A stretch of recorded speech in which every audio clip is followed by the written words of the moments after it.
একটা নিয়োগ প্রক্রিয়া মানে আমি একটা সেক্টর, তার পরীক্ষার্থীর সংখ্যা কত তার উপর নির্ভর করে। আজকে যদি আমি 4টে সেক্টর একসঙ্গে ধরি, আগের বারে 26 লক্ষ পরীক্ষার্থী ছিলেন, তার মধ্যে 22 লক্ষ মতন পরীক্ষায় বসেছিলেন, অর্থাৎ ওএমআরের সংখ্যা কম বেশি 22 লক্ষ ছিল। আজকে আলাদা আলাদা করে যদি সেক্টর ধরি, 9, 10 এবং 11, 12 শিক্ষকের যে ক্ষেত্রটা, তাতে 3 লাখের মতন ছিল।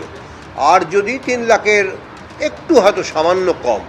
আর যদি আমি গ্রুপ সি গ্রুপ ডি দেখি, সেটা 18 লাখের বেশি ছিল, যে কারণে বললাম 22 লাখের মতন। 3 আর 18 21 হয়, আর কিছু হাজার হাজার করে সব জায়গায় হয়তো আছে, সেজন্য ওটা 22 লাখের কাছাকাছি। তা 11, ওই যে বললাম 11, 12, 9 লাখ মিলে 2,90,000 পরীক্ষা দিয়েছিলেন। হ্যাঁ, এবং আবেদন অবশ্যই তার থেকে বেশি করেছিলেন, দুটো মিলে।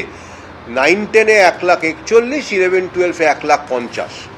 আর গ্রুপ সি গ্রুপ ডিতে 18 লাখের থেকে কিছুটা বেশি, হাজারগুলি আমার মনে নেই, হাজারের সংখ্যাটাই বলতে পারলাম না।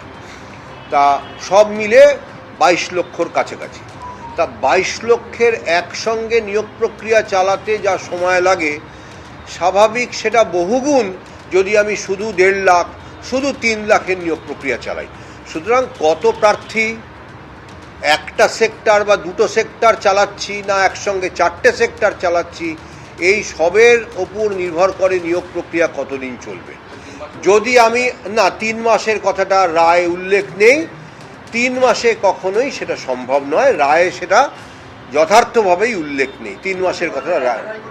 হাইকোর্টের রায় বহাল রয়েছে সুপ্রিম কোর্টে। এসএসসি 2016 পুরো প্যানেল বাতিল হয়ে গেছে, চাকরি হারিয়েছেন 25,752 জন। আর অভিজিৎ গঙ্গোপাধ্যায়, অবসরপ্রাপ্ত বিচারপতি এবং তমলুকের বিজেপি সাংসদ, তিনি এখন মন্তব্য করছেন যে এখনো সময় আছে, চাকরি হারাদের বাঁচাতে তৈরি করা হোক কমিটি, এখনো যোগ্য অযোগ্য বাছাই করা সম্ভব। মুখ্যমন্ত্রীর কাছে কমিটি গঠনের আবেদন হাইকোর্টের অবসরপ্রাপ্ত বিচারপতি ও বিজেপি সাংসদ অভিজিৎ গঙ্গোপাধ্যায়।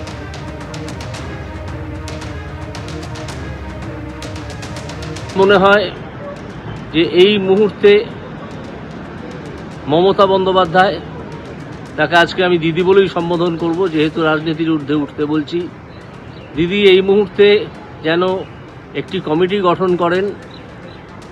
এবং কেন করবেন এটা বলছি যে আমি মনে করি, আমি যতদূর জানি, আমি যতদূর বুঝেছি, এই যারা জালিয়াতি করে চাকরি পেয়েছে এবং যারা সত্যি সত্যি ভালোভাবে সৎভাবে পরীক্ষা দিয়ে চাকরি পেয়েছে, তাদেরকে আলাদা করা আজও সম্ভব। আমি কাউকে দোষারোপের প্রশ্নে যাব না, আজকে যাবার সময় নয়। এই যে ছেলেগুলোর ভাগ্যে বিপর্যয় নেমে এসেছে, এখান থেকে ওদেরকে উদ্ধার করতেই হবে। আমরা ওদের চেয়ে বয়সে অনেক বড়।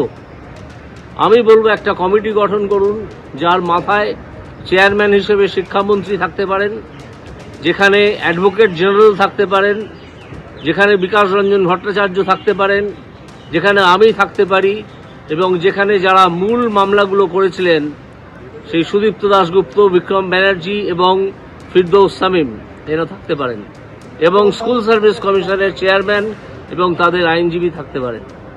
এইটা করে যদি আমরা আলোচনা করে এবং ওগুলো বার করে যদি আমরা একটা লিস্ট তৈরি করতে পারি যে যারা দুর্নীতিগ্রস্তভাবে চাকরি পেয়েছে, আমি আবার বলছি, আজকে আমি কাউকে দোষ দিচ্ছি না, এসব দোষগুণের ঊর্ধ্বে উঠে আমাদেরকে কাজটা করতে হবে। এই 26,000 লোকেদের, ছেলেদের বিপর্যয় থেকে উদ্ধার করতে হবে। আমরা লিস্টটা তৈরি করে ফেলতে পারবো বলে আমি আজও মনে করি।